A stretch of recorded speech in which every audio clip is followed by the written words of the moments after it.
Hey, this is Wes Plate, and I'm a renegade.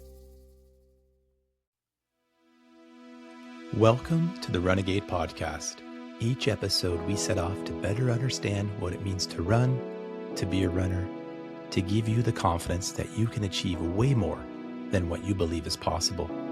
Today, I am honored to sit down with a man whose journey embodies the raw, transformative power of the long run. Wes Plate, a technologist, filmmaker, and co-creator of groundbreaking editing tools used by the biggest names in Hollywood, Wes once found himself trapped in the grip of alcohol addiction.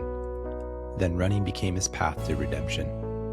From out of shape and struggling to finishing multiple 200-mile ultramarathons, including the brutal Cocodona 250, and finishing the Triple Crown of 200-milers in 2022, Wes has turned obsession into something life-giving while capturing these epic journeys on film so the rest of us can witness what's possible. In this conversation, we explore Wes's journey, what 200-mile races teach us about suffering, resilience, and who we become when everything is stripped away, and how the trail can become a place of profound healing. Wes Plate, my friend, welcome to the show. So glad you're here. The Renegade is proud to be sponsored by Thrive Protein. Power your runs and fuel your endurance with Thrive Protein, the premier Canadian-made supplement brand crafted for endurance athletes. This family-owned brand uses a science-based approach to develop high-quality electrolytes, a carbon electrolyte powder, creatine, vegan protein powders, whey protein, and super greens. And they are constantly innovating. Recently brought to market EnduraFuel, hydration and fuel all in one. Each serving offers 30 grams of carbs and a 2-to-1 ratio of glucose to fructose. You also get sodium, potassium, calcium, and the magnesium, replenishing all the elements that you're sweating out during your efforts. It gives your body the energy it needs to perform at its peak. Plus, the lemonade flavor tastes amazing. Thrive is perfect for any athlete chasing any distance. Visit thriveprotein.ca and use the code RENEGADE for 20% off your order. Thrive Protein. Fuel your relentless pursuit of adventure. Welcome to the show, Wes Plate. Thrilled to have you join an episode of the Renegade Podcast. And before we get into your running journey, your running story, there's something I got to ask you about these ultra distances that's been haunting me. You know, most of us think of a marathon, an ultra, maybe a 50-miler, 100-miler, and you hit the wall. And we think that the wall is physical. My stomach, my legs get tired. Maybe I'm sleep deprived. But what if the real barrier to going longer isn't the body at all? It's the moment that you realize that the trail keeps going, and the only decision that can actually stop you is your own decision to quit. So what has the ultra distance taught you about the pain that you can endure and that deeper decision to keep going when everything inside you wants to quit?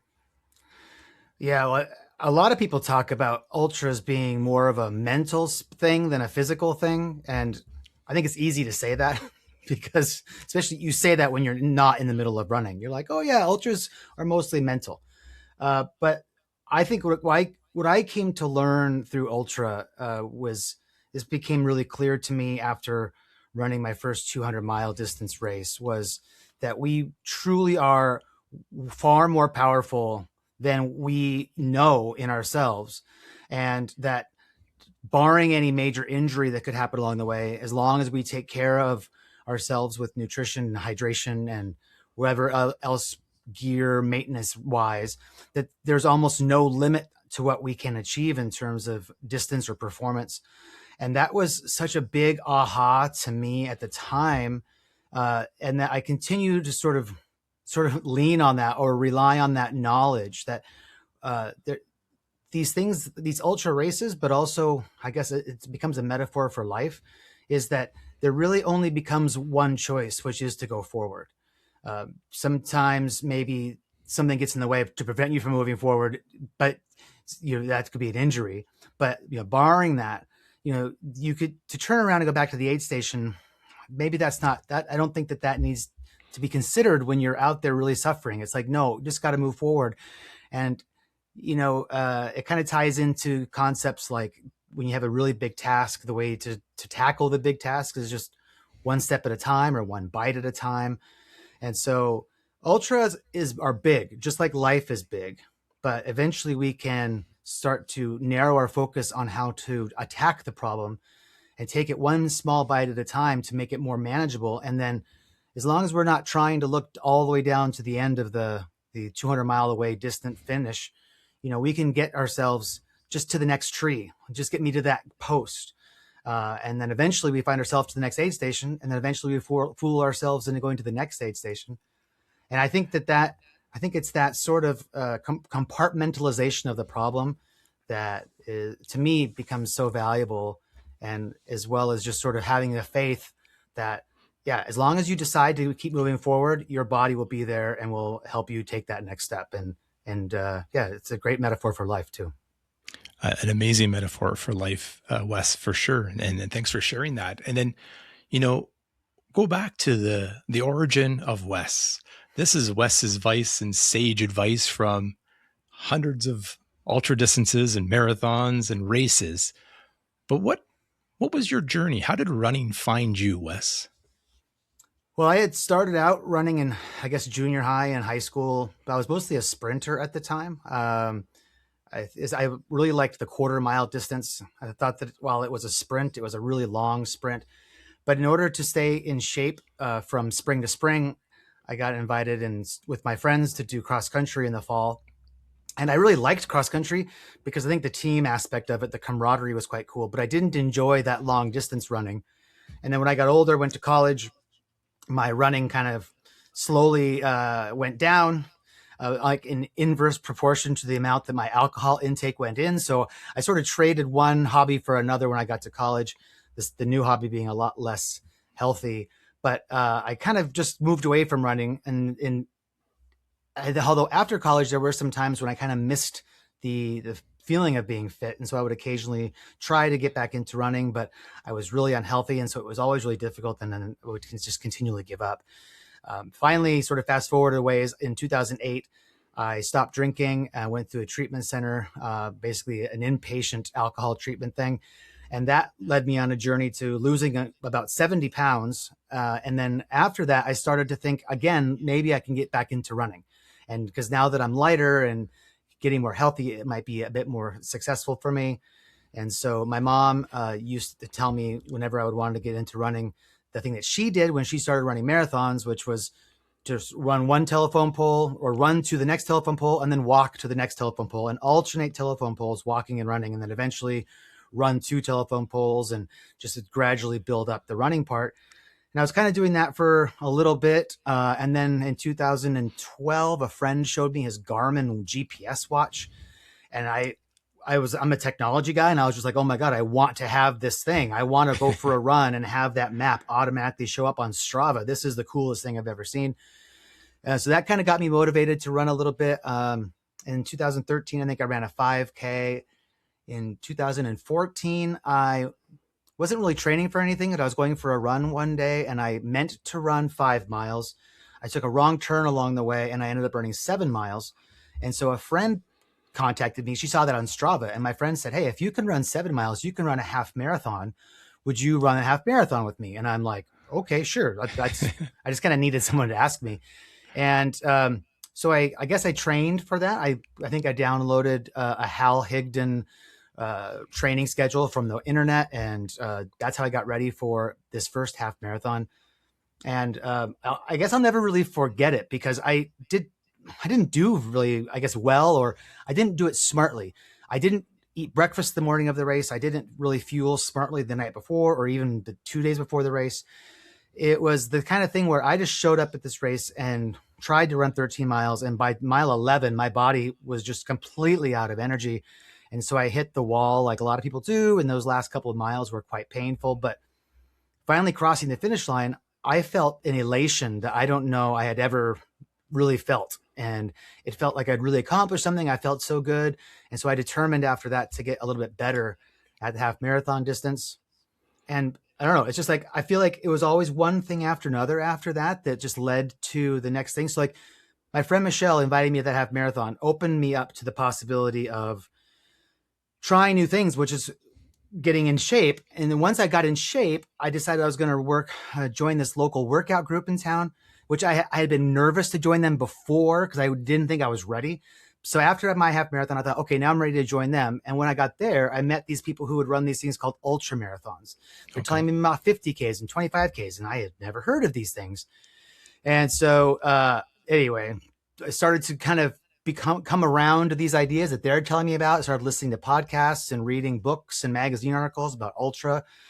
And that sounded like something that I wanted because I started to hear stories about pain cave and people pushing through, kind of like what you were alluding to.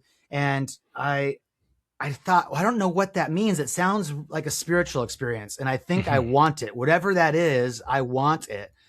And so I really just started to research all of this stuff and try to figure out what I wanted to do. And in hindsight, when I tell the story about dates, it all feels very quick. But at the time, it felt like the progression was almost glacial. Like after running a few half marathons, I was so excited to move on to a bigger distance. But the first 50K that I did was about 1 year after that first half marathon. So I went and ran a couple more half marathons in the intervening year. But a year later, I had done my first 50K. And and then it was just, I guess from there you meet other people and suddenly 50K, it's like, well, how can I go farther? How can I go farther? And anyway, I kept going farther. So that's that's sort of a little bit of how that whole thing got started. It's such a great evolution. And I love what you said there, because there's so much truth in that. When you're in the moment of training for any distance, time seems to slow down. Those months leading up to your race can go at a glacier pace, like you said. And then, you look back, it's a year later and, oh my God, a year, it's gone by like so fast. Yeah. And so it's maybe one of those things about running where when you're in the moment, it takes a long time, but then you look back, you're like, oh, I can't believe how fast I actually progressed. And you progressed quite fast from the 50K and beyond, right? So maybe talk about belief. Like you mentioned belief there. What role do you think belief in yourself and the belief that others had in you to go beyond the 50K distance? Like, how did that play into your running journey?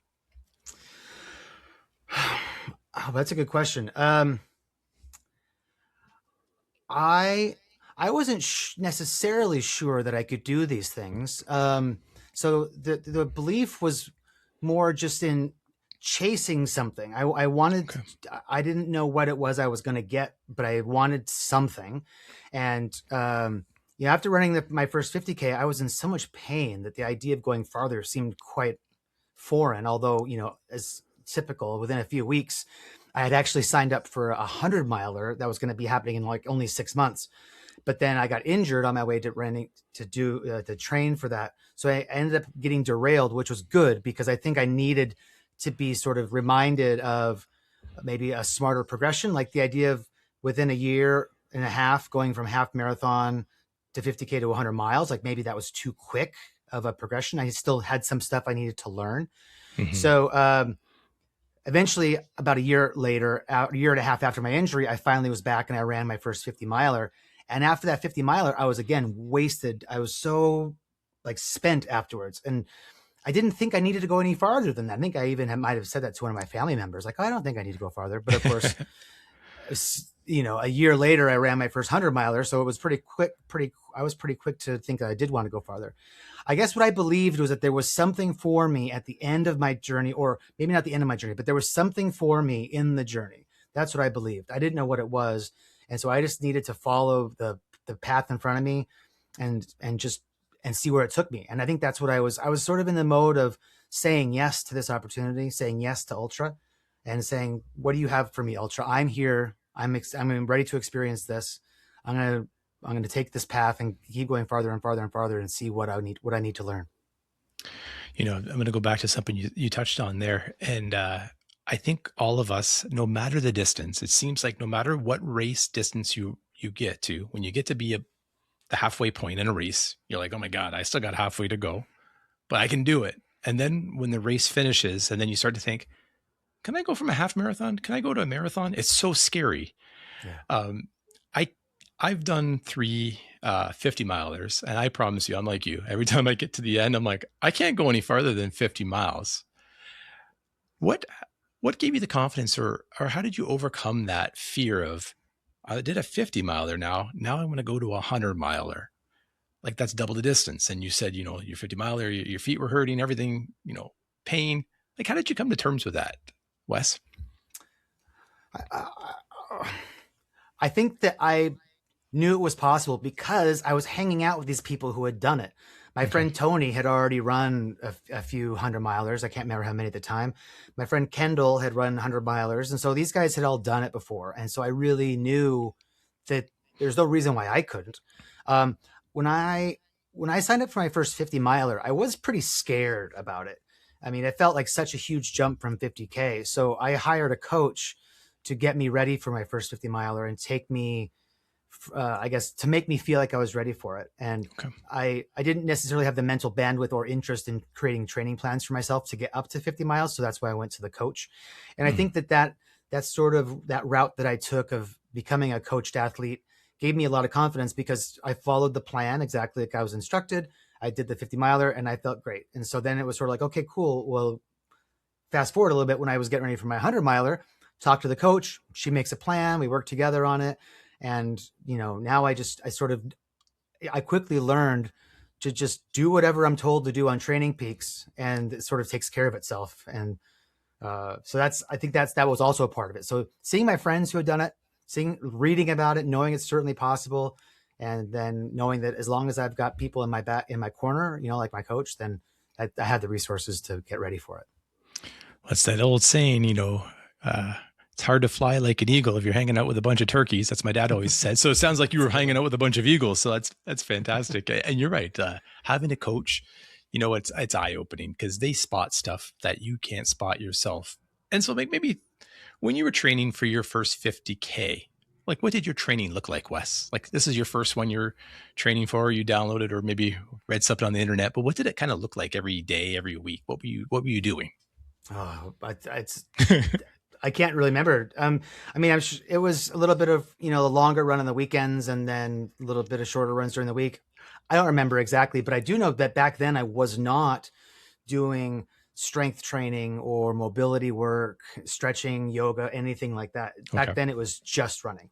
I think that would have, I think in hindsight, if I could have known more, or maybe I did hear about strength training and I just didn't think I needed to do it.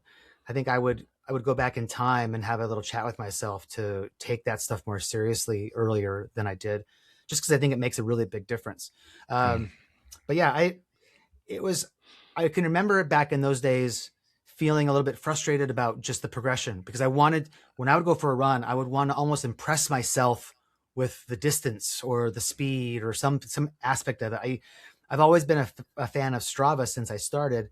And there was a time definitely where I really wanted those Strava kudos from other people. And I kind of wanted to get the feedback from them that yes, I'm a good athlete, or whatever, that good feeling that you get. And so, yeah, I guess, I don't know. I think I've lost the train of my thought on that one, but I think that's where I'll leave that one. That's no problem. That's no problem. I'm with you. Like we can all kind of get caught up in that momentum that comes from the kudos and trying to be every segment a little bit faster, every run a little bit faster. And for the new listeners, if you're caught up and you find yourself in that mode right now, take the advice of Wes. You know what? It's a longer race. You don't have to compete against yourself every day. Show up on race day, maybe. Yeah. And in fact, I think that's one thing I did want to try to say that I lost it, was that having a coach really helped take away from me that feeling that I needed to impress myself.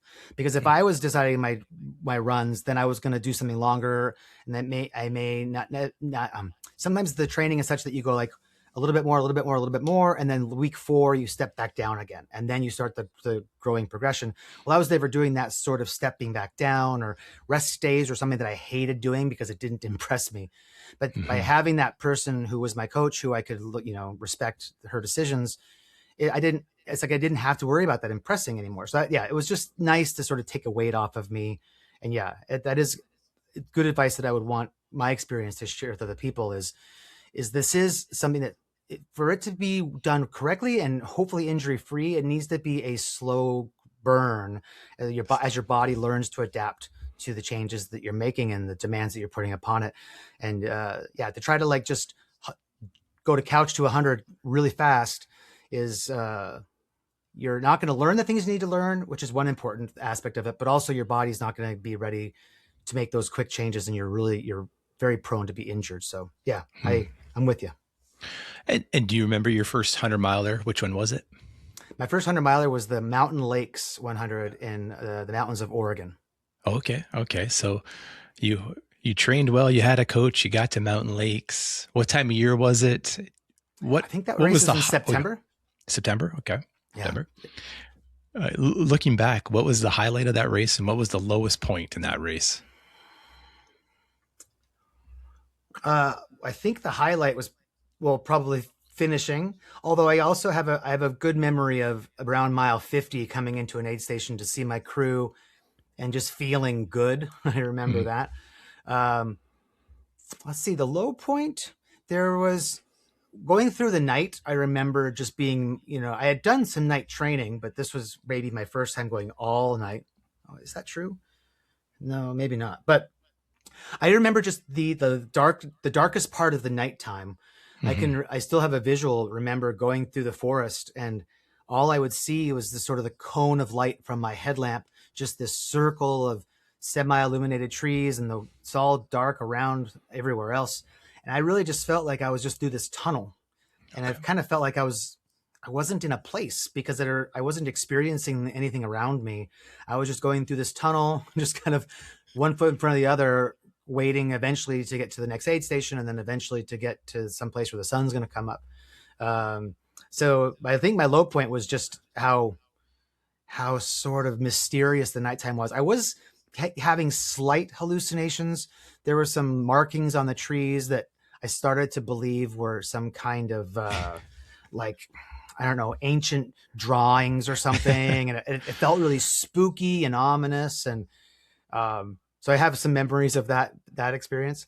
There was one thing that was cool about it was that my wife was able to pace me for a section of that race. And that was really a nice time we had.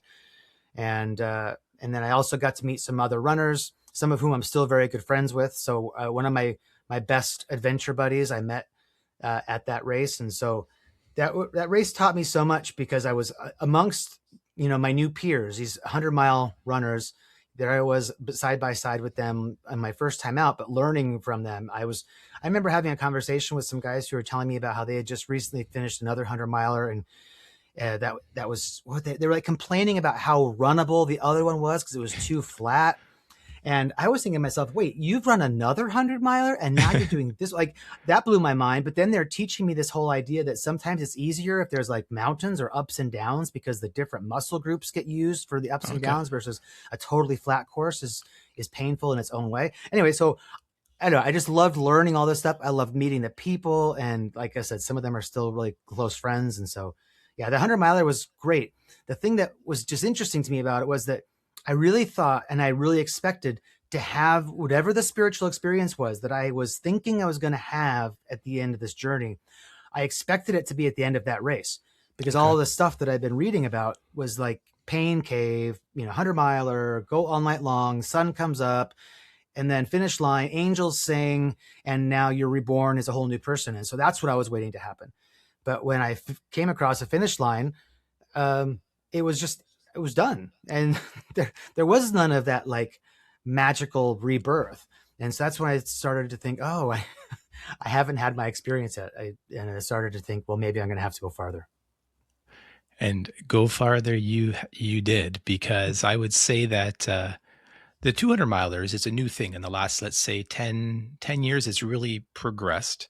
And when did you come across this ultra distance? Was it shortly after this 100-miler? I might have even been before the 100-miler. At some point along the way, I was starting to hear about the 200s. I had seen videos on YouTube from Kerry Ward, who was showing the very inaugural Bigfoot and the inaugural Tahoe. And I was starting to see those things. And I was seeing people on Instagram, like Ben Light, who were participating in these things. And um, some of these people were really inspiring to me. I think especially Ben Light. I felt something about looking at him. He looked like a regular person to me. And I saw in myself a regular person. And so there was something about seeing him going after these big goals on Instagram that kind of got me fired up to think that maybe I could do it too.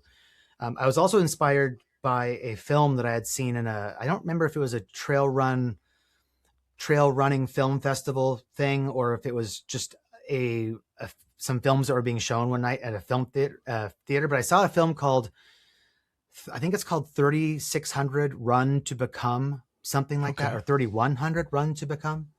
It's about the ultramarathon in Queens with I'm going to get all the details wrong. There's a religious group that has this like meditative ultra where for months at a time, these people run around this block. And so this film featured this.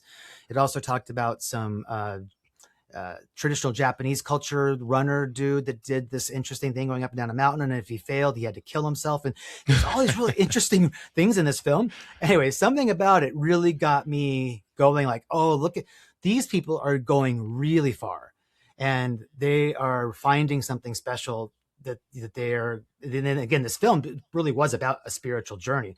And so it spoke to me. And I think that I saw that in the winter of 2018. And that's when I decided that I was going to sign up for Moab. And it was in January of 2019 that I signed up for my first 200 miler, which was the Moab 240. And so I did it because I was inspired by other stuff I was seeing. In my previous few years, I had met these 100-miler runners who, by the time I met them, they had already done all the 100-mile stuff. And so I felt like I was late to the party when it came to 100-milers. And I was excited about 200-milers, but I was thinking to myself, well, when are Tony and Kendall going to get themselves up to 200 miles so that I can also do 200 miles? I almost felt like I needed to follow them to this new distance. But then I think something about this one winter I made the decision that, okay, I was late to the party with 100-milers. I'm not going to be late to the party with 200-milers. I'm just going to go for it. I don't know if I'm ready. And I don't know if my friends are going to join me on this journey, but I'm just going to go ahead and sign up. And I think that that's one of the things I've learned about it, is that the scariest thing is the signing up. It's the scariest thing is making the decision that that's the thing I want to do, because once you've signed up, well, now your goal is just to get ready. And that's what I've found, is that it's always possible to get ready, but it's just so scary to make the decision to jump into it. So yeah, that's the thing, is that 2019 is when I decided that I was going to make that big jump. Hey runners, we all hunt that gear sweet spot, functionality that actually delivers, comfort that never quits, performance that pushes you harder, and pieces that have you looking like the badass you are out there. But the real craving? Gear that straight up disappears. No fiddling, no chafing, just pure flow and the freedom where you can crush your miles. That's where our friends at Path Projects come in clutch. I'm obsessed with their Graves PX running shorts. That independent suspension design is straight wizardry, and pockets that actually work. Their highly rated designs keep on stacking wins. Their Pyrenees hoodie, T19 Magic, with the snorkel hood and thumbhole hand protection, perfect for those crisp morning runs or just layering. It runs like a dream and chills like your favorite casual piece. Just pure performance that you forget that you're wearing. Premium everything from an independent crew that gets the runner's life. And as a special thank you, you can use the code TRP10 for 10% off your order for a limited time. Check them out, Path Projects. Whatever your path, enjoy your journey. And so you bypassed the 200. You went right to Moab 240. So you went to the 240 mile there. That's right. And I at that time, how many years was Moab running for? Just a few years, wouldn't it have been? It must have been, I think, did it start in 2005? I mean, yeah, it had only been around for a few years. 15 or 16, I thought. Yeah, okay, so just a few years. So you were in kind of uncharted territory. You're blazing the path. You're gonna cut the path for your friends. What did your training look like from the 100-miler to the 240-miler? Like, take us through a typical week. What did it look like? I mean, I don't think it was actually that much different than it was getting ready for a 100-miler. Okay. there was more long. There were some more longer distance things. I mean, I think I did 100K as a training run, whereas getting ready for a 100 miler, I didn't do such a long training run. I think I also ran. Oh, that's right. I also did run a 100 miler as a training run. So as a training in run? Okay. April of 2019, I did the Zion 100 miler, and so that was my second 100. But it was ostensibly a training run to start to get ready for the Moab later that year. I did the 100K that year. I also did there was some specific training that was going to be important for Moab that was, kind of wasn't as important for 100 miler. So for example, in the summer of that year, I did a training run on the Pacific Crest Trail where I got dropped off at one trailhead, and then basically I ran 75 miles to another trailhead where I was picked up the next day. Okay. And the whole plan with that one was to run, all night, but eventually to lay down and take a nap. So it was a training run with the intention that I'm going to be filtering water, carrying everything I need for this entire thing. And then when I'm ready to intentionally lay down, take a dirt nap. I did bring a bivy sack with me, which I've never used. Actually, that's true. I have used them in races, but it was a little bit more comfortable than some of the dirt naps that I've had since then. But as a training run, it was still very valuable to run until 3 a.m., lay down, take a couple hour nap, and then continue on. So there was some of those specific things of I'm going to have to practice pooping in a hole or whatever, and get ready, do those sorts of things. And so, but the actual, during the week, the training runs I would still be doing some sort of speed work on a Tuesday or a Wednesday or whatever. Not that I was ever going to run fast at Moab, but the speed work would just improve my efficiency and my strength in my legs. And so I think I did start to do strength training, and I was doing yoga at that time. So I was also getting my other parts of my body ready for that event. And that wasn't a difference because of going to the longer distance. That was just a difference of trying to finally understanding that needed to be a bit more wholesome in my outlook to the training. But I think in general, there's not, right now I'm training for a 314-mile race, and the training that I'm doing now isn't any different than the training that I've done for a 200-mile race, which is also very similar to the training for a 100-mile race. I mean, maybe now that I'm older, I think part of maybe what's different is I'm slowing down a little bit. I may be doing less training than I used to do, but anyway, I think that's the answer to that one. Yeah, it's mostly the same, but with a little bit of specific hits here and there. Well, and it makes a lot of sense too, as you build up in the distance, to go to your local 100K, find a 100-miler and practice, because it's supported. You can go check out the aid stations. If you try to do your own, 10 or 12 or 15-hour run by yourself, you got a lot of logistics set up. So that's a really good piece of advice on that too. And is it Moab the one where you have to poop in the bag? Is that the one? Yes, that is. Well, and I think that might be a rule across all the destination trail races now. At the time that in 2019, they had not yet implemented that rule. We didn't have any requirements to poop in the bag. But they're trying to make sure that, the leave no trace. They don't want people leaving their stuff behind and leaving paper on the ground and that sort of stuff. That unfortunately that happens. Absolutely. Yeah. No, I can imagine that. I would think there's probably 3 common questions people have when you're going to be out there for 24 hours. Where are you going to sleep? How are you going to eat? And where are you going to take a dump? That's the 3 things that everyone's always trying to navigate. And sometimes they worry about those in a marathon too. But a marathon will have porta potties every few kilometers. Right. I was going to ask you about when you mentioned that the 100-mile and the 200-mile train looks about the same. How much of your training was fast hiking, power hiking, walking with a weighted vest, or walking with a pack versus running? If you had to do a distribution, were you always running, or were you practicing walking too? Kind of practicing walking, but I wasn't as intentional about it back then. I think I'm actually much more intentional about that now. I did know that it was important to do it though, because I had read when I was getting ready for I can't remember at what point, but somewhere along my early journey before I ran my first 100-miler, I read one of the books I read was Relentless Forward Progress. And I'm pretty sure it was in that book that they say that in an average 100-miler, the runner will walk 20% of the race.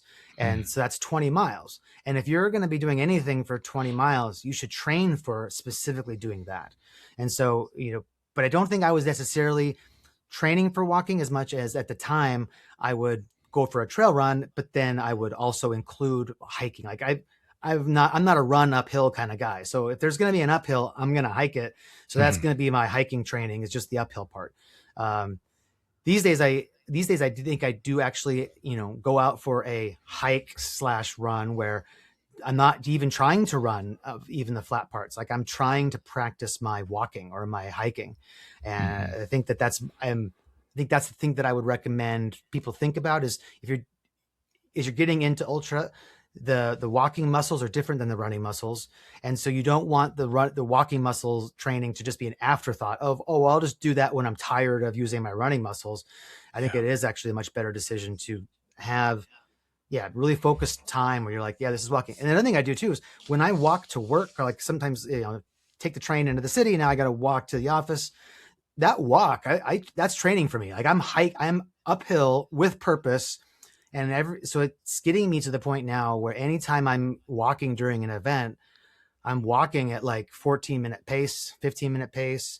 And it's like I can walk faster than some people can run.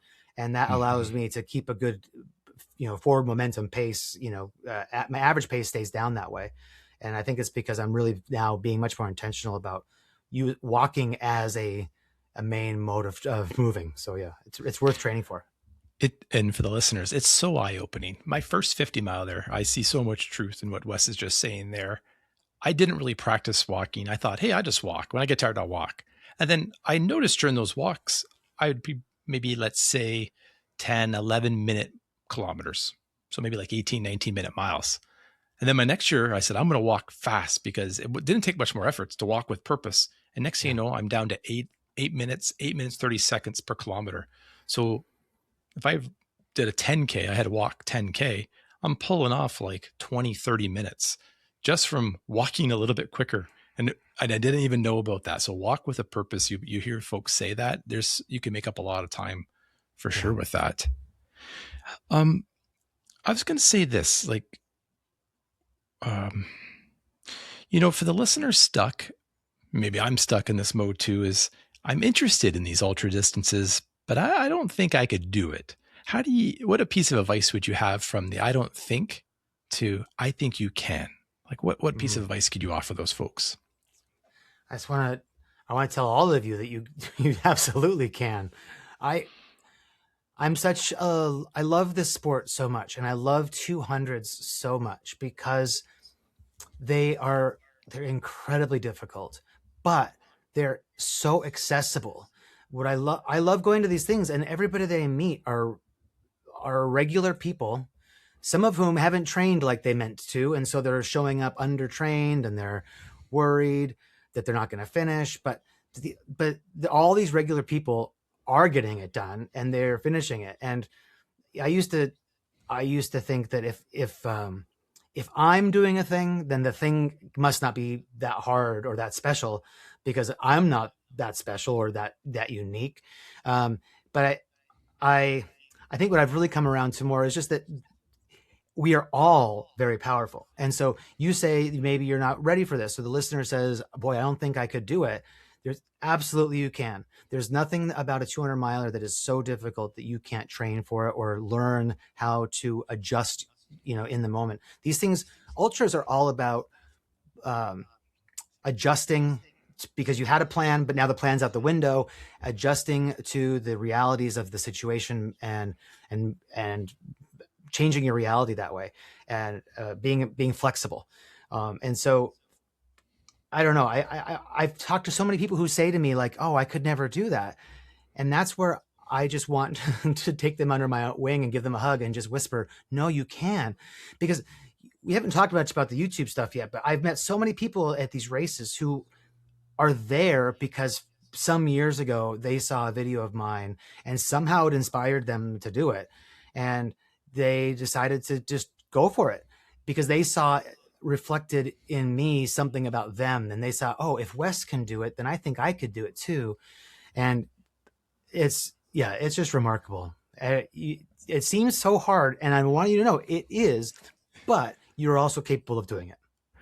Incredibly hard, but accessible. I like how you describe that. That's the first time I've heard that. It's a good way to think of it. And I was going to touch on that, the YouTube for sure. Folks, Wes has a great YouTube channel. We'll put it in the show notes. And you vlog and record all these epic races. So not only is the race hard, you got to carry all your camera gear. You got to think about batteries. You got to think about everything. So that in itself makes it even doubly hard. But the one thing I notice about Wes from his videos is when you're running these events, I know you're tired. I know you're in pain. You have a grace about you, and you express a lot of gratitude. Maybe help us understand that. Like, where does that come from? And I see you make a concerted effort to thank everybody and to thank the volunteers and to thank your crew and your pacers. Like, where does that come from?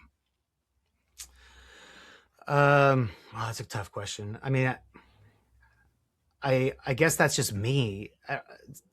I really try to be kind, and I really, the people who are coming to, like, my crew and pacers, they're giving up a lot of their time to help me achieve something for me. And so I'm very thankful to them. At some point along the way, I learned that these races don't happen without volunteers. And so I just felt like it was really important to make sure that we said thank you to them. I've been at races where some people maybe weren't as kind to the volunteers, and that just struck me as just completely inappropriate. Yeah. Like, what are you doing? These people are giving up their time to make this sport possible for us. We can't be unkind. I don't know. It just became, it's the thing I did. And then the camera is now there. And so the camera is documenting me doing the things that I'm doing anyway. And so then now people are just kind of commenting on and noticing it, saying, hey, you always say thank you to the volunteers. And I'm like, yeah, of course I do. Aren't you? Like, everybody should be doing this. I'm not sure if everyone's thanking volunteers, Wes. That's what I mean. Yeah, but they should be. I think that's the Absolutely. thing. It's I think kindness, I'm trying to show me, which I think people who meet me say that, what the video shows is real, and that's really is me. And I guess I'm just trying to show my personality and show how I want to be. And I think part of that is just being very gracious to everybody. And I'm so thankful to the volunteers, but also so thankful for the runners that I get to spend time with. Every one of them becomes so special to me that I'm very thankful to them. And these are also emotional experiences. During the race, we often have heart-to-heart conversations. We overshare about all kinds of things. And so it's also, I like experiencing that, and I like the people who I'm with to really know how much that means to me. So I don't know. Mm-hmm. I guess I'm just generally emotional, and I like to show that. I think that just gives other people permission that they can also be the same way. So yeah, I'm not very alpha, I guess. I'm just me, and I'm kind. Well, we're glad for it, and we're all better for it. Renegades, let's talk Palooza. The 5-toe zero drop shoes built to fix our feet, our wimpy feet. They spread your toes, rebuild real foot strength, and give you that alive, connected ground feel with just the right amount of smart cushioning. No more numb, lazy feet. The highest rated ones crushing it right now are the Strand Lightweight Trainer, that lightweight everyday legend, and the Strand ATR. This is the trail-ready beast. The trail shoes that I seek out of my mess of running shoes, and the ones that I've run well over 300 miles on. Why should you care about your feet? Well, those max cushion shoes that are all the rage have made our feet lazy. Palooza changes everything. I gotta be honest with you guys. I love how they feel on my feet. Every toe moves completely independently, gripping and spreading naturally. The ground connection is straight up addictive, and it just feels right. You'll get stronger arches, better balance, a smoother ride, and stronger feet. And maybe, just maybe, you'll banish that injury bug that we can all battle. Check out our link tree to save 10% on your next pair of Paloozas.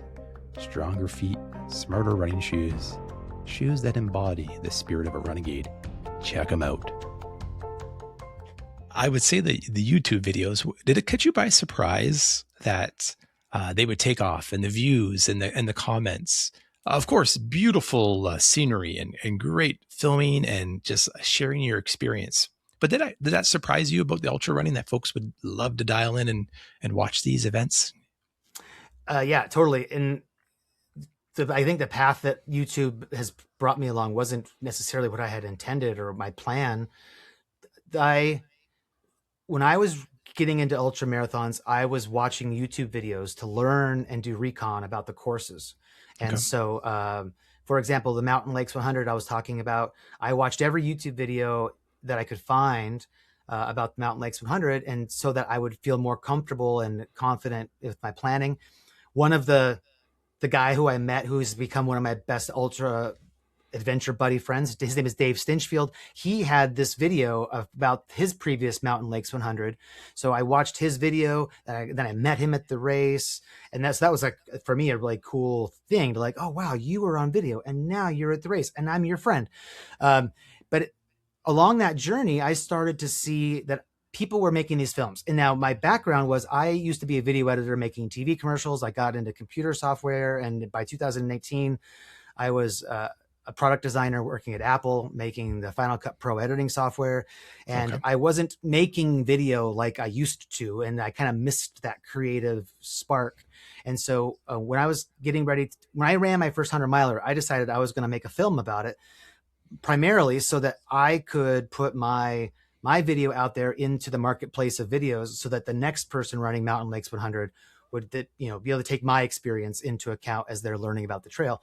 And so over the next year, I started to do that. I did a 50 miler I made a video of, and 50 Ks, and I just started making videos so that I could add to the recon library. Uh, they were all fairly simple videos, I thought, and they weren't necessarily very long. Like I think one of my 50K videos was like 7 minutes, and I think it was only 7 minutes because the piece of music that I chose was 7 minutes.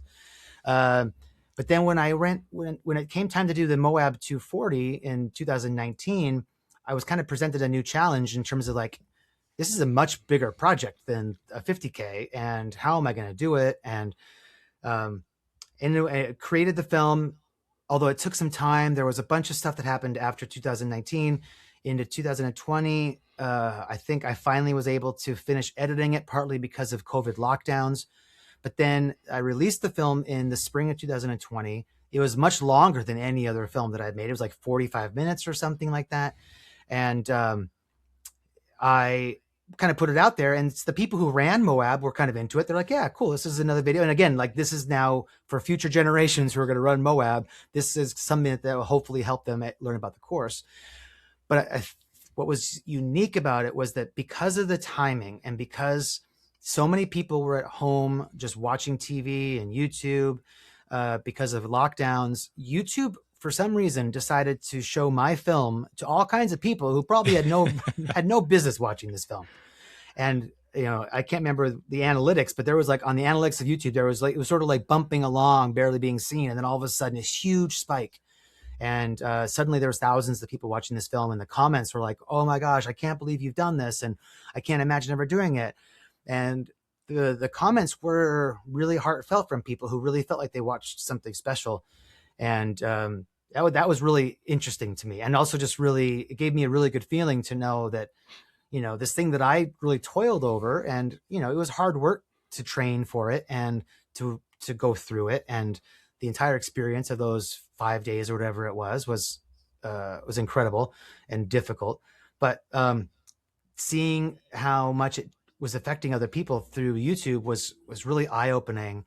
And I started to think that my films were not necessarily just recon for future runners, but also just a way to share an experience and share a vibe and let people know what is it like to do a 200 miler, because it's so different from all the different distances than I had done before that. So yeah, it did ended up surprising me, but it's also been a real blessing to me on how many people I've been introduced to as a result of it, and just the various comments that people make, and about how they're implementing changes in their life because of something that they've seen. And I'm grateful for it, because I don't set out to inspire, but I'm very, very grateful that as a result of me just doing what I want to share anyway, that it's showing people a path that they're deciding to take. And that's really exciting. And it's wonderful, folks. Wonderful. You have to head over to Wes's YouTube and watch these videos. They're amazing. And so you think you got the Moab 240, then you got the Bigfoot 200, the Tahoe 200, and then what's the third one to get the three? I think you did the Grand Slam.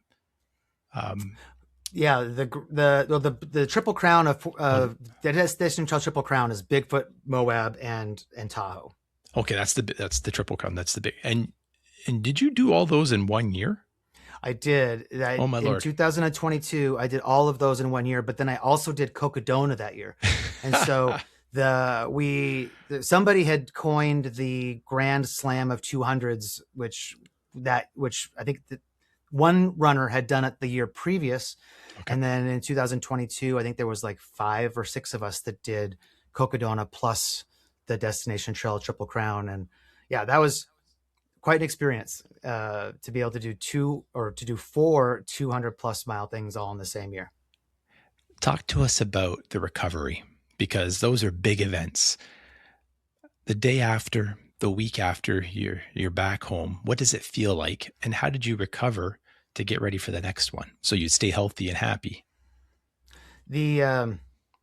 My recovery from these events has changed, would always, I guess, changed over time. Like after my first 200 miler, my feet were really kind of a wreck. And my legs hurt really bad. Even after my second 200 miler, my feet had big giant blisters underneath them. But what I started to notice was that the next time I did a 200 miler, my feet weren't as much of a wreck. And so the year that I did the 4 200s in 1 year, I was able to sort of see how at the end of each race, my recovery was a little bit better and a little bit faster and more comfortable. Is it in a weird way to say? But generally, after these things, my feet would be very painful. I might have some blisters. My legs would be quite tired. There was generally just a very much tired undertone to almost everything. I mean, an incredible amount of brain fog I would feel after finishing one of these things. So in the week immediately following, I was probably spending, especially in these earlier events, spent a lot of time on the couch, just keeping my feet up, just resting, trying to eat some more and kind of just get the recovery juices flowing.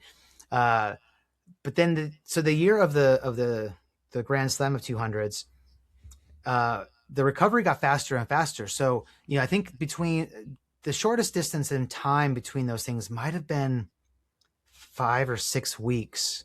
Wow. From Cocodona to Tahoe or something like that. And so, it was just for the first week, that didn't really do very much, just sort of get the body moving again. Eventually just sort of doing some easy running, some shakeout runs, some hiking. There's not a lot of training to be gained in the short time between those events. You can't, suddenly be good at climbing hills if you weren't, for that previous event. So it was mostly just kind of keeping the body moving and not necessarily losing fitness, but also letting the body recover. I mean, it's all about the recovery, because then you go to the next event and again, you're going to drain the tank over the course of that one. But we kind of alluded earlier about how mental this stuff is. And so after I finished a 200 miler, I started to know that it's possible to finish these things. And so, go into the next 200 miler, yeah, it's going to be hard. And there's going to be times where it really sucks, but having the experience of knowing what it takes to finish one. And, when there's a low point, you learn eventually how you get yourself out of the low point. Maybe you wallow in that low point for a while. Maybe that's part of your journey.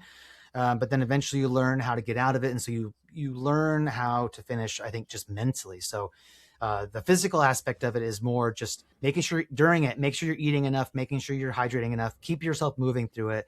And then when you get home and then it's feast, like I would be so hungry. I feel like for 4 weeks, I was just eating constantly as the body just sort of refreshed itself and tried to put itself back together again. But yeah, the faster recoveries was, and also each race I felt stronger and stronger too. I didn't feel more exhausted after number 4 than I did after number 1. I felt better at the end of number 4 than I did at the end of number 1. So yeah, it was an incredible experience to witness how the body was able to bounce back and do all that stuff. That's amazing. That's amazing. Mm. And what have you found over time? You mentioned that your first ones, you got blisters, but after you ran them more and more, your feet got more resilient. Are you a taper? Do you tape your feet? Have you used to tape your feet and got away from that? Like, what's your view on that nowadays?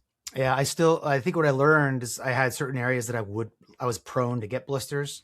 Yep. And so I learned from the book Fixing Your Feet that Okay. I should pre-tape, or it suggested pre-taping. And so I tried it and it worked for me, that I'll pre-tape the areas that are prone to it. Of course, depending on conditions, that sometimes meant that I got a blister in a new place that I hadn't had it yet.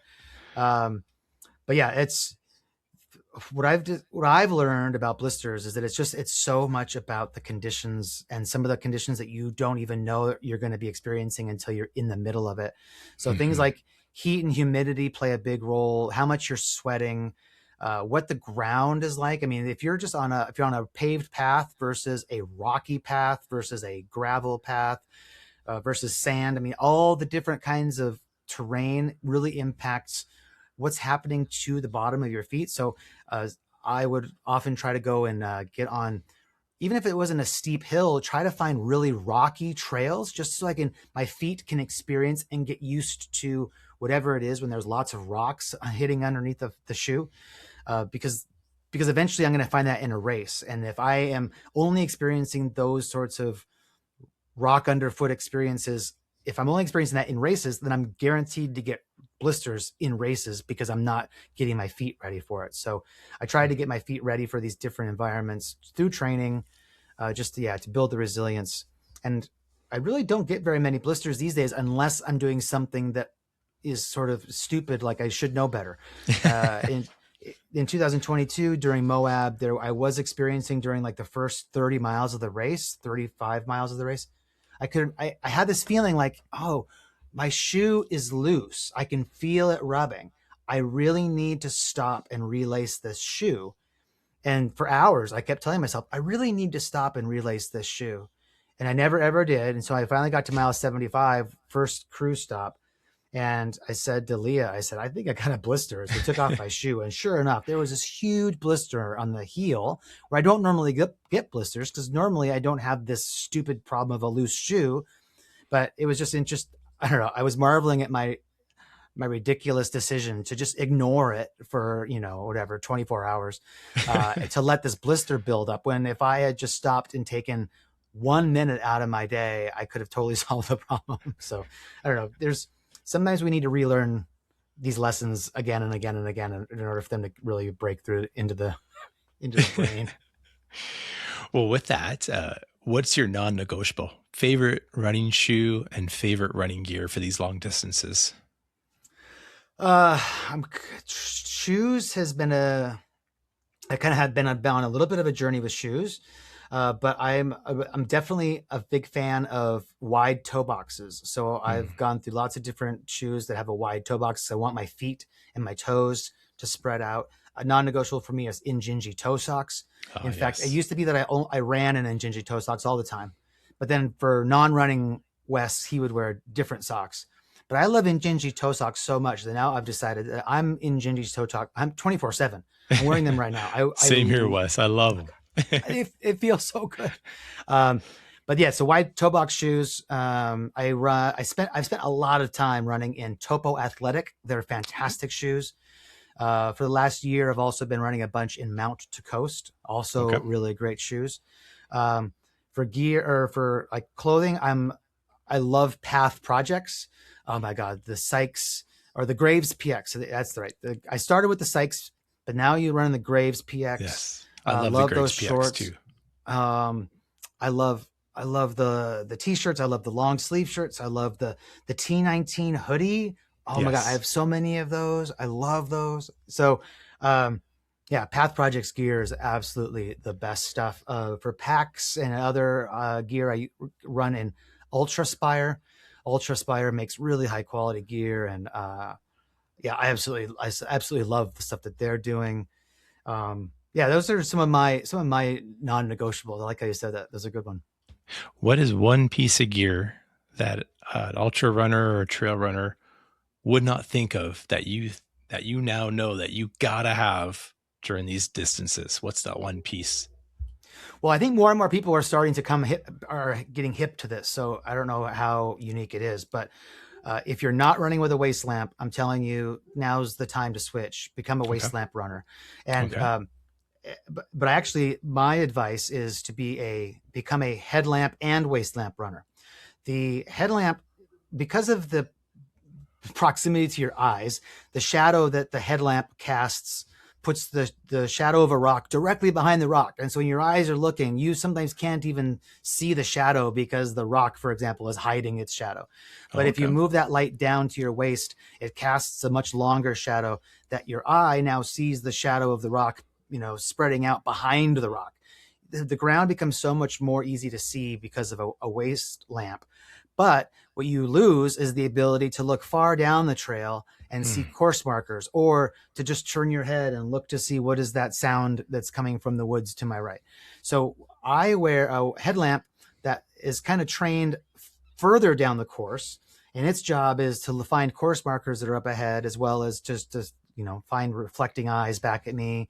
And then my waist lamp its job is to illuminate the ground directly in front of me so that I'm not tripping over these rocks and roots and other those things. So yeah, that's, to me, the big unlock is to use both lights. And of course, that doesn't necessarily mean that they're always on all the time. Um, Sometimes I'm just with my waist lamp on, and I'll turn my headlamp on just to answer a question for myself. But I think having both isn't always so obvious to people. So that's my big mission: get everyone to use both of them. That is something I did not know. So it's something I'm taking away. I'm going to go get myself a waist lamp, and as I start to progress up the distances, I want to go back to something that you started off when you were sharing your running story, and it has to do with your recovery. And I'm going to maybe juxtapose your recovery and running. How are these stories the same, and how are they different, Wes? You're talking about recovery from alcohol? Is that what you're talking Yeah, exactly. Yes, you're about? That I was just volunteering at a race this last weekend, and somebody was asking me about my story of my alcohol recovery story. And because they're like, hey, you have this on your website, so is it okay if I ask you this question? And I'm like, yeah, ask away. But we started talking about it, that in my experience, so many of us running ultras are people who have experienced addiction problems of one kind or another. You might hear lots of stories of runners who were drug addicts and now they're running ultras. You'll meet someone on the trail who would tell you about their alcohol addiction, like I'll tell you about mine. There's something about the kind of person, I think, who is good at using drugs or being addicted to a thing. Maybe it's not just drugs, it could be anything. But I think that skill at being addicted to a thing is a skill that helps ultra running flourish within you. You need the obsession to train. You need the obsession to push past discomfort, to keep going after you're vomiting. A lot of us used to vomit a lot, but then we kept drinking. Well, same on the trail. Puke it out, man. Let's hit that reset button. Let's keep running. But there's something I think that a lot of us have, that it is an addictive thing that helps us in ultra. And I just think because of it, just ultra kind of rewards those who are so obsessive about it. So to me, there's a real correlation. And some people say that maybe I have replaced one addiction with another. And I mean, maybe that's true. I don't know. I feel like I'm much better off now in my life than I was when I was drinking. So I think I made a good decision, but even if I am still addicted to something, but it's the path that it's brought me along has been quite an amazing journey, and I'm very grateful for it. So that's what I think about when I think about the two and how they're related to each other. I think that they are actually the same thing, or they're both sides of me. That is, and that there's something common in me that makes me good at both of them, or made me successful in those things. And I think also maybe that same obsession has helped me to stay out of alcohol and stay away from it, because now I found something good that I want to pursue and remain in this new path. And it's been since 2008. So what is it now? 2026. That's quite a long So time. so 18 years, going on 20 years. That's wonderful. And like you said, two sides of the same coin, where you know what? Yeah, you replace an unhealthy obsession with a healthy obsession. And it's good to be obsessed about something in life. And it doesn't always have to be a vice. It can be a virtue. And congratulations on that. And Thank you. kudos for that. And you mentioned something too, about what are you looking forward to? What are you excited about? You mentioned this 314-mile race. When is this on the calendar for you, Wes? This next race that I'm training for is in July, and I'm really excited about it because it's very different than anything that I've done before. Okay. I feel like in the last few years, I've sort of taken direction from things that scare me, and and those are the things that I go after. So, Okay. I've run a number of 200-mile distance races now, and some of them have been repeats. So I've kind of done the similar experience over and over again. And while I absolutely love them so much, I was certainly ready for something new. And a few years ago, I started to hear about this race called Vol State, which is a road race across the state of Tennessee. It's the race director is Laz Lake, the guy behind the Barkley Marathons and other really interesting races. I can't remember how I first heard about it, but I heard about it. It kind of got stuck in the back of my head, like, wow, that's totally different. And it and races of its kind are referred to as journey runs. You're self-sufficient. There are no aid stations. So runners are going to gas stations and convenience stores and fast food restaurants, staying in hotels. Although on the Vol State course, because it's the same route every year, the neighbors basically have started to sort of pop up what they call angel stations. These road angels are putting up basically aid stations. But it's still up to the runner to make their way from the start to the finish, basically all the way across the state of Tennessee in July, when it's going to be over 100 degrees and it's all kinds of humid, steamy. Oh, it's going to be really hard. But it's just a different challenge than I've been doing. So I'm excited about the differenceness of it. And now I'm in a mode now that I feel like I was in my early days of trying to get ready for my first 50K and first 100-miler, where I'm listening to podcasts, I'm reading race reports, I'm asking questions on Facebook groups, like just trying to learn like what is ahead of me. And I love the planning. Oh my God. That's one of the things I've also learned about myself through all of this is that, yeah, the running is fun, but I love planning it. I mean, in these long runs, there's so much to plan that it's really fun for me to pre-visualize it and make maps and spreadsheets and just think about what's this experience going to be like, and then eventually I have the experience, but the planning part is so cool. So yeah, I'm really excited about Vol State. It's going to be a totally different thing and it's going to be wild. That is going to be wild. That's going to be wild. And also you are a race director. You direct the Copper Kings 100-miler, correct? That's right. Yeah. I started that. The idea started around 2020. One of the things I learned when I've run these big ultras is that I become very connected to the places that I run. I think partly because of the planning. I look at maps for a long time and I really study it, trying to understand what I'm getting into. Eventually I do the thing. And then sometimes I go back and I look at the map again and I'm like, oh, now I understand that little squiggle right there. Like that was that time that we went down those switchbacks. Like it becomes this full circle thing where I feel connected to that space very especially. So in 2020, when races were canceled because of COVID, I was making my own adventures and mapping stuff out and then doing recon runs and then eventually running the thing that I was planning. And I had an idea that if I was to go back to Montana, where my family was from, I could create a route for myself that would link up some places in my family history that are really meaningful. And by running between them, I would have this opportunity to plan the run and then run the run and feel the connection to that ground. That particular mapping idea that I had didn't end up making any sense once I drew it all out, but it did inspire an idea. And so I eventually ended up with this loop around Butte, Montana, went through my aunt's ranch.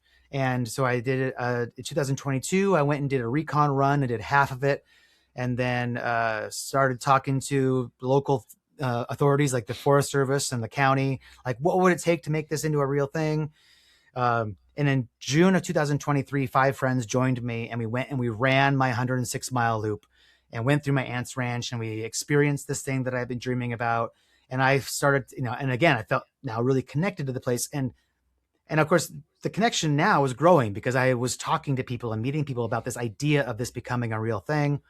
In June of 2024, we weren't ready for permits yet. So we invited 10 runners to come run an improved version of the course from what we learned after 2023.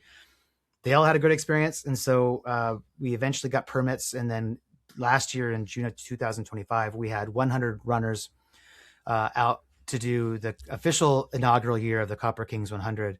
And it was, a huge success. We were really lucky to have so many people finish. I think we had a finishing rate of 86%.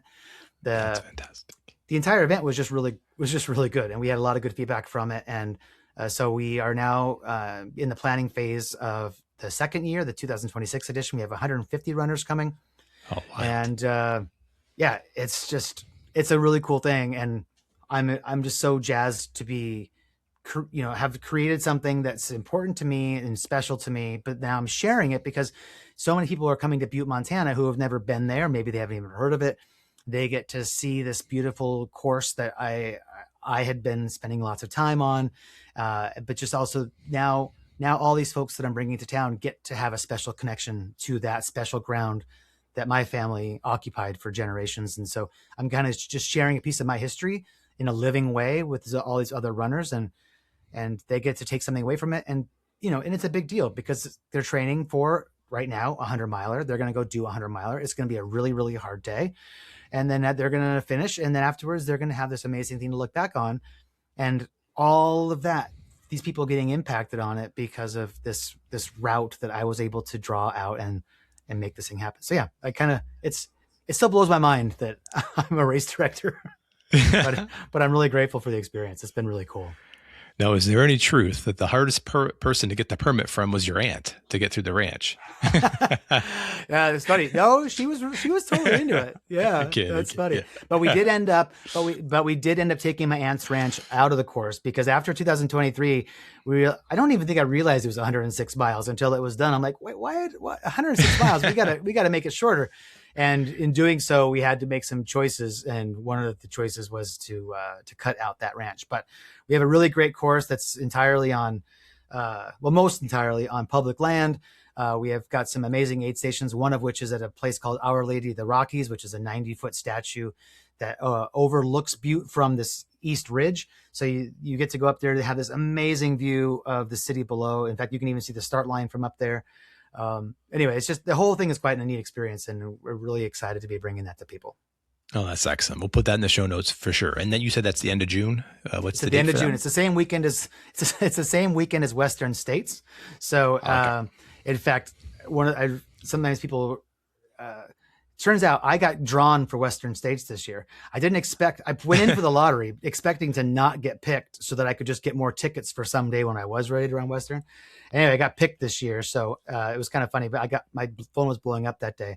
But I can't run Western States because of the Copper Kings 100 is the exact same weekend.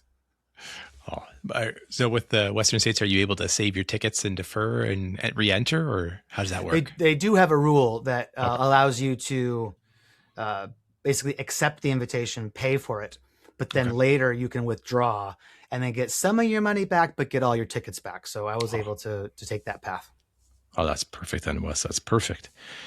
You know what? I just want to be mindful of our time. This has been an amazing conversation. Wes, you are a wealth of knowledge. And I love your Instagram handle, Mid-Pack Elite. And I like the connotation of that because there's no better spot to be. Well, maybe there's one better spot to be in the back of the pack, mid-pack. To me, that's where you want to be. It's the funnest time, a lot of less stress, but I love the mindset of being elite of the mid-pack. I just love that. So kudos for that. I wanted to say that. And maybe like a departing piece of wisdom. What's one nugget that you'd like to offer a listener who's been listening to this episode? Maybe they didn't hear it yet, or this is the chance to hear it. What's the one thing, that one piece of advice that you could give them if they're looking to up their distance from a marathon to the ultra distance? It's just, I want to re-emphasize that as scary as it all sounds, you can do it. And that I really encourage you to do it. There's so much to be learned from the amount of training that you will put in, and the amount of pain you will feel during the long distance ultra. There's so much to be learned from it that is very valuable, that you will come away a completely different person, and in ways that you just can't even expect. Like, I can't tell you that you're going to be a better person in these various ways, because we don't know what it means for you. But my message to you is that you will be different as a result of it. And whatever way you are, you will be better as a result of it. But you can't know what that is going to be until you do it and experience it in your way. And while it does seem really hard and impossible, it's just the result of incremental changes over an amount of time, working towards the goal. And so that, I think some people have told me that I'm a good ambassador for the 200-mile distance. And I really feel like I want to be an ambassador for this distance. I want everyone to try it, because even though it seems impossible, it's completely possible. It just takes a decision to do it.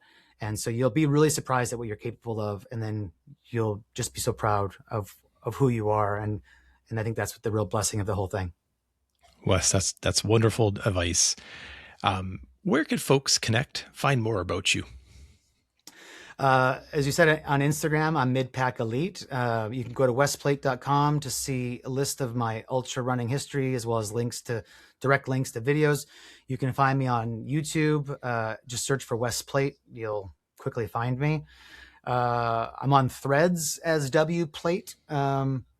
And yeah, I also have on YouTube, there is also it's like a membership program. It's kind of like Patreon. You can subscribe to become a member of the channel just to get access to some member only perks.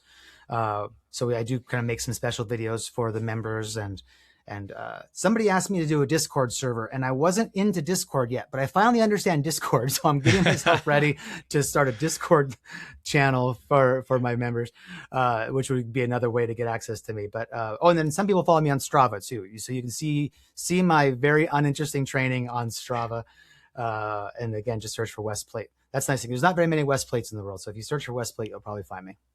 Oh, that's wonderful. That's wonderful. And I'll link those in the show notes, Wes. And you know what? Can't thank you enough. This has been a dynamite episode. Folks, if you're thinking to up your distance from a marathon to a 50K, 50 miler, 100 miler, to 200 miles and beyond, Wes is your man. His YouTube can help you, and it'll definitely inspire you. So thank you very much, Wes, for joining us. Oh, thanks for having me on. This has been a great time. I've had a really good time. Thank you. Cool. We thank you for listening to the Renegade Podcast. Each episode, we dare to practice the lost art of conversation to better understand this thing we call life and the human connection that we have with running and endurance sport. If you enjoy the Renegade Podcast, could we ask for a favor? Head on over to our YouTube and click subscribe, and like our podcast on Apple Podcasts and Spotify. Your engagement helps keep the Renegade Podcast growing and going. If you have a show idea, a comment, we'd love to hear from you. Send us an email, renegadepodcast@gmail.com. That's RUNEGADE podcast@gmail.com. We have a great list of guests coming up that we're looking forward to sharing another conversation with you. Head on over to our link tree, check out our sponsors, our friends of the podcast. We have great discount codes that, thanks to them, they're offering you, the Renegade listeners, to save some money on the best running gear, apparel, fuel, and nutrition. We thank you for listening. And remember, in a world of runners, be a renegade.